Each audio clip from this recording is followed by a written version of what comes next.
Street Agnes Hospital, nestled on the outskirts of a sleepy town, had stood for over a century.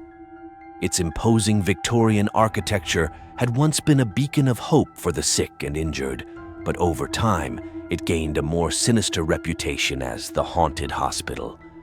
It was a place where whispered stories of inexplicable occurrences, eerie apparitions, and chilling encounters were traded among the locals.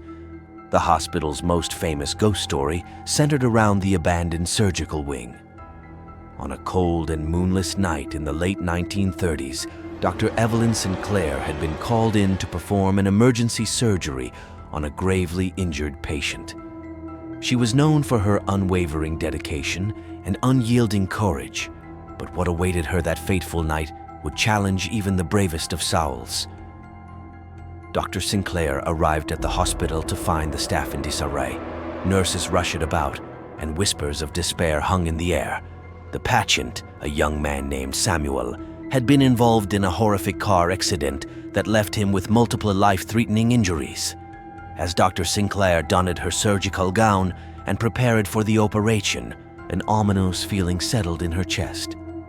The operating room was bathed in the cold, sterile glow of fluorescent lights. The surgical team moved with precision, but the atmosphere was tense. The moment Dr. Sinclair made the first incision, a strange sensation washed over her. It was as if an unseen presence was watching, a malevolent force that sought to disrupt their work. Midway through the procedure, the lights flickered, and the temperature in the room dropped dramatically. Dr. Sinclair's breath formed frosty clouds as she continued, her gloved hands shaking. She felt a sudden, icy grip around her wrist, causing her to drop a vital instrument. "Doctor, are you all right?" the nurse asked, concern etched on her face. Dr. Sinclair couldn't muster a response. She was paralyzed by fear. The room seemed to grow darker, and the sense of foreboding intensified. Out of the corner of her eye, she glimpsed a shadowy figure standing in the corner of the room. "Who are you?" Dr. Sinclair managed to stammer. The figure remained silent, its form indistinct, but the malevolence in its presence was palpable. Panic began to creep into the nurse's voice as she struggled to maintain her composure. Just as Dr. Sinclair feared she would lose control of the situation, a loud crash echoed through the room. A surgical tray had toppled over, sending instruments clattering to the floor. The figure in the corner seemed to recoil from the noise, and with a sudden rush of courage, Dr. Sinclair grabbed a scalpel and advanced toward it. "Leave this place," she demanded, her voice quivering but firm. The figure let out a haunting wail, its form dissipating like smoke before vanishing entirely. The lights in the room returned to normal, and the temperature gradually warmed. The surgical team was left bewildered, shaken, but miraculously, Samuel's surgery proceeded without further interruption. Over the years, Dr. Sinclair's encounter became the stuff of legend at Street Agnes Hospital. The story of her confrontation with the malevolent spirit in the surgical wing was retold countless times, and the hospital gained a reputation for being a place of supernatural activity. Patients and staff reported hearing strange footsteps, disembodied whispers, and seeing apparitions in old-fashioned attire. To this day, Street Agnes Hospital remains abandoned, a place where the living dare not tread. It stands as a chilling testament to the enduring legacy of Dr. Evelyn Sinclair's encounter with the unknown. The Haunted Hospital, as it is now known, continues to be a magnet for ghost hunters and thrill seekers, all eager to experience the otherworldly phenomena that have plagued the institution for decades. Whether one believes in ghosts or not, the legend of Street Agnes Hospital serves as a chilling reminder that some places are forever marked by the past, and the echoes of that past can haunt us in the most unexpected and terrifying ways. As the years passed, the legend of Street Agnes Hospital continued to grow, fueled by a series of inexplicable and eerie events that unfolded within its walls. These incidents served as chilling reminders that the hospital was indeed a place where the boundary between the living and the dead seemed to blur. One of the most notorious events occurred in the early 1950s when a night nurse named Sarah Daniels was assigned to the long-abandoned psychiatric ward.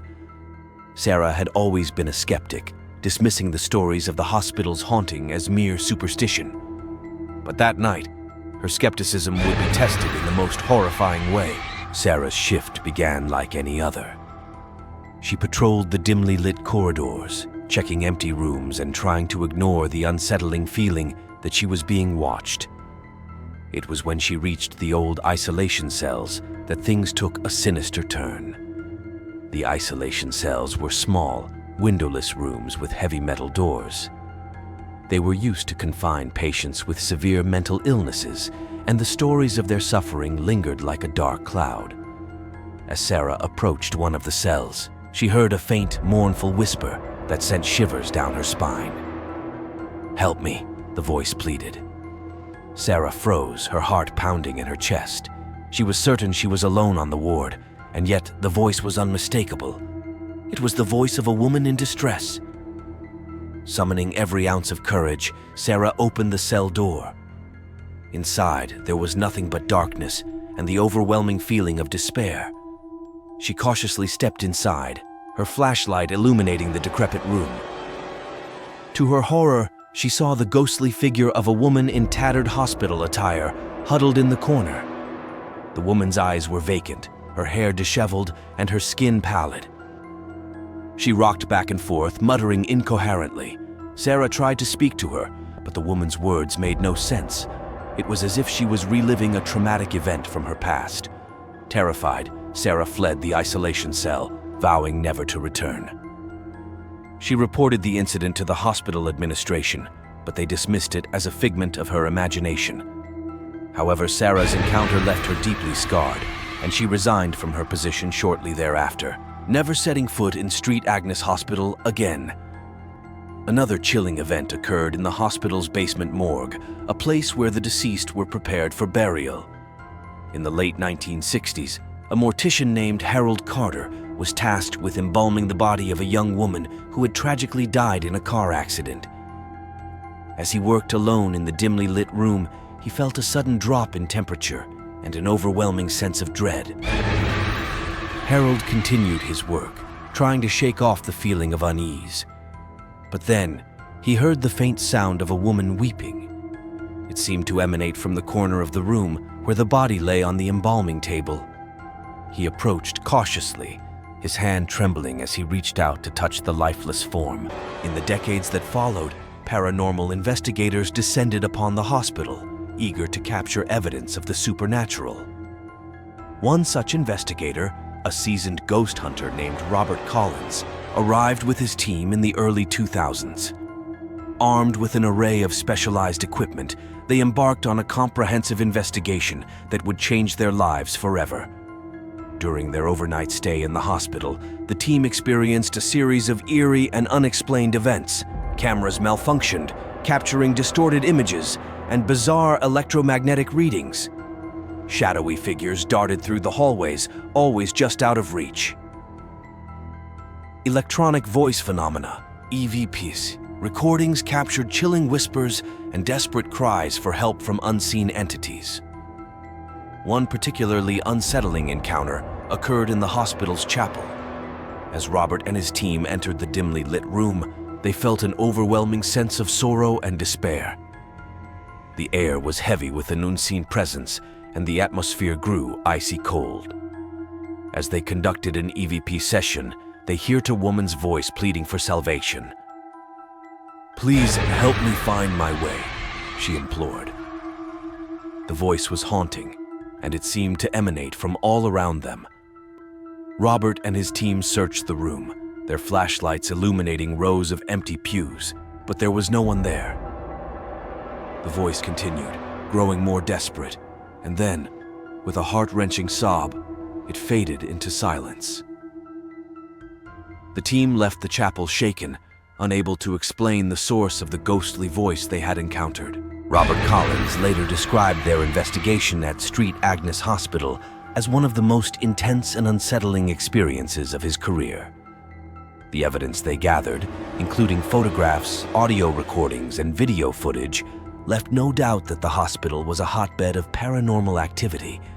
In the years that followed, the hospital became a magnet for paranormal enthusiasts and ghost hunters from all over the world. It appeared in documentaries, books, and television shows dedicated to the supernatural. The haunting tales and chilling encounters continued, each one adding to the lore of Street Agnes Hospital. Whether one believes in the existence of ghosts or not, the countless real and terrifying events that have occurred within the hospital's haunted walls serve as a chilling reminder that there are mysteries in this world that defy explanation. Street Agnes Hospital, with its dark history and lingering spirits, continues to stand as a place where the living and the dead intersect, forever bound by a haunting and otherworldly presence that defies time and reason. It is a place where the echoes of the past resonate in the present, leaving those who dare to enter forever marked by the unexplainable and the supernatural.